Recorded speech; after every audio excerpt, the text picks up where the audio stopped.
Hey, what's up everybody? Welcome back to the channel. In today's video, I'm going to talk about the industry woes and how that stuff might actually affect your ability to ride your bike. I was recently asked to give my opinion on the current financial state of the cycling industry, and my initial thought is that, that's usually not my lane. I like to talk about the stuff that I like to talk about on the channel. But then shortly after that, I had a conversation with my friend Brandon, who's a top associate at City Bikes Aventura, and he shared some really good information about the buying trends of the new to intermediate cyclists, what they're getting, well, not what they're getting steered towards, what they're coming in requesting, and I'm going to share our conversation with you. And then Grant at GC Performance did a brilliant video where he debunked the whole idea of bikes being too expensive nowadays, because he did a comparative analysis of super bikes from 10 or 15 years ago and showed that adjusted for inflation, the prices pretty much stayed fixed. What I concluded from his video is not the variance in price, but who is targeting that $15,000 bike, meaning who's going out trying to buy that $15,000 bike versus who was trying to buy that $10,000 to $12,000 bike 10 or 15 years ago. And I think that the results of that are very insightful. It's one of the things that I'm going to talk about. And then there has been this incessant chatter since the beginning of the year on cycling YouTube and social media about the dire straits that the cycling industry has found themselves in. So we have tremendous discounts on items, 30, 40, 60% off. We see companies, unfortunately, restructuring, and the unfortunate part of that is that they're laying people off or closing their doors. And I think a lot of the trends that we see happening with the companies today is really because of very poor economic forecasting. In financial services, I have had an opportunity to be in audience with people who are, those economic forecasters.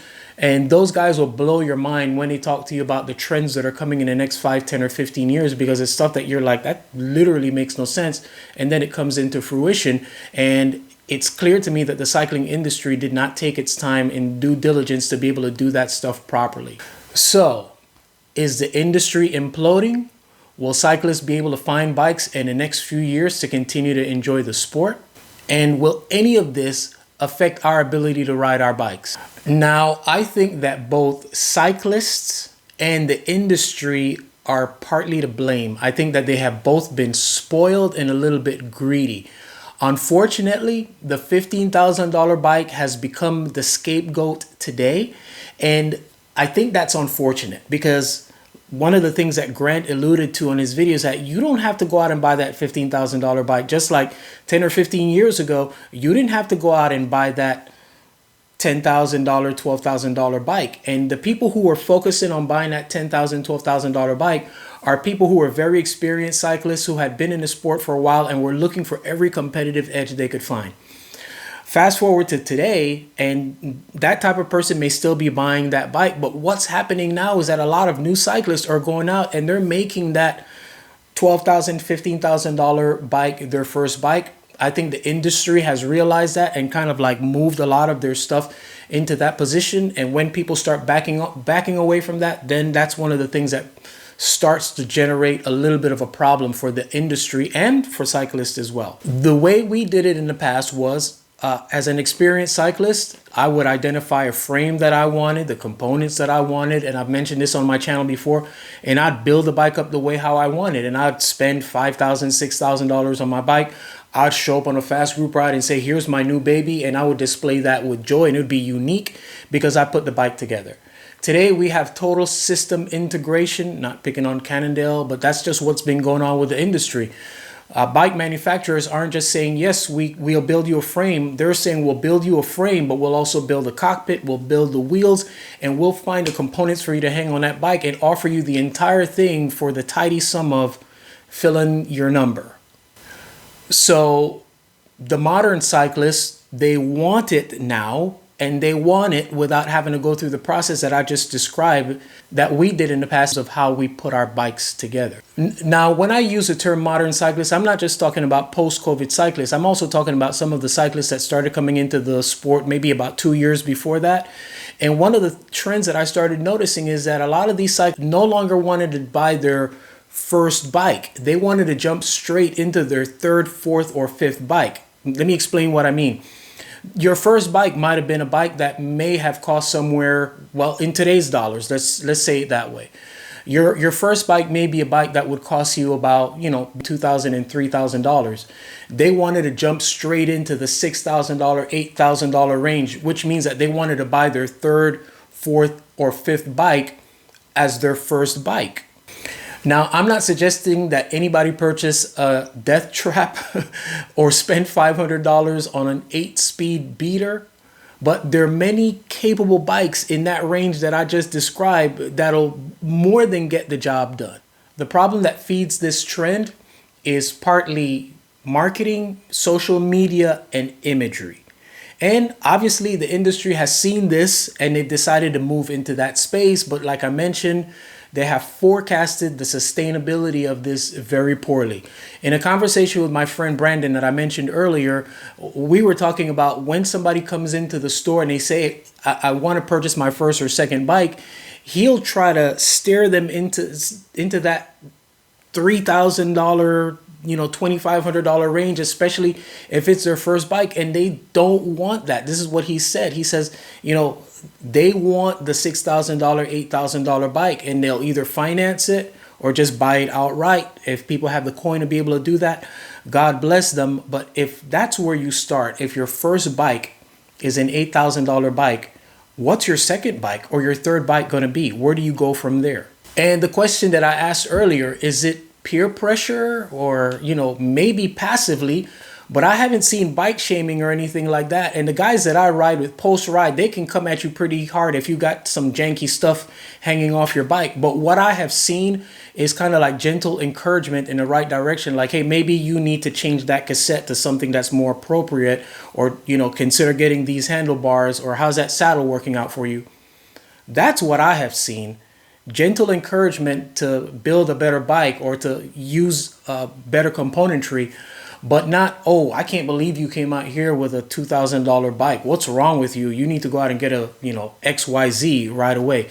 I haven't seen that. But please share your thoughts with me on what it's like in your club where you ride. Do you see, gentle encouragement, or do you see peer pressure, bike shaming, that kind of stuff that would perhaps make a person feel like, yeah, I can't come out here with that kind of bike because they're going to laugh at me? Let us know in the comment section below.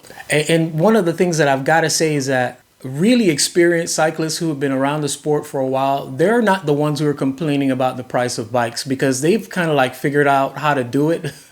And, we gently move from one bike to another bike, a little bit of an upgrade, because like I said, we've purchased our first bike, our second bike, our third bike, and we were patient with our process of growth in the sport to get to where we are now. We walk the path. It's when somebody wants to come in now and say they bought their first bike and now they want to go buy their sixth bike, or they want to jump straight to their third or fourth bike. Those are the people who are complaining about the price of bikes. Now let's talk about industry responsibility. When you look at these companies, is their primary responsibility to their shareholders, or is it to the cycling community? I think when we step back, it's really difficult to blame the cycling industry for everything that's going on right now. I mean, if you build something and you say the price of that is $15,000, it may not be for you, but the price of it is $15,000. And somebody comes in and says, that's okay. I don't know why you're saying it's not for me. I want to spend $15,000 on it because I feel I need it. Well, then that becomes the price. The value of an item is always what somebody is willing to pay.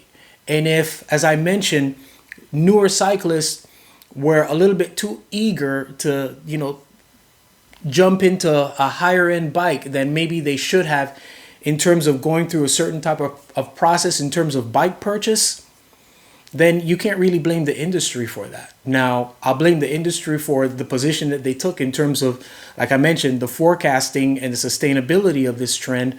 But it's just one of those kind of things where you can't just say the industry has been greedy and have taken advantage of people, because somebody could easily have said, you know what, that's not worth $15,000. I'm not spending my money on that. So in conclusion, my heart goes out to the employees of these companies who have had to lay off, close their doors, and are facing a very bleak economic forecast going forward. That's my primary thing. And to the questions that I started out asking, is the cycling industry imploding? Nope. The cycling industry is not imploding. There's going to be maybe some reshuffling and reorganization in terms of how the industry approaches their interaction with the community, but it's not going to implode. They'll be just fine. Will I be able to find cycling items, bikes in the next few years? Yes, I think that you'll be able to find the things that you need to be able to continue to enjoy this sport. And to me, the biggest question here is, will any of this affect my ability to ride my bike? Absolutely not. None of what's going on in the cycling industry today is going to affect your ability to be able to ride your bike. You'll always be able to find what you need to be able to enjoy the sport. So those are my thoughts on what has gone on or what's being presented in the cycling industry today. Let me know if you agree, you disagree. What do you see as the primary issue? Do you lay the blame on the consumer, the cycling companies, on social media, on the marketing? Who do you see as being responsible for the issues and the adjustments that the industry is getting ready to face going forward? All right, this has been an interesting sort of rant, and I appreciate you watching. Thank you as always for supporting the channel through your viewership, your likes, your comments, and subscribing. As always, our aim here is to inform, instruct, inspire. Be blessed.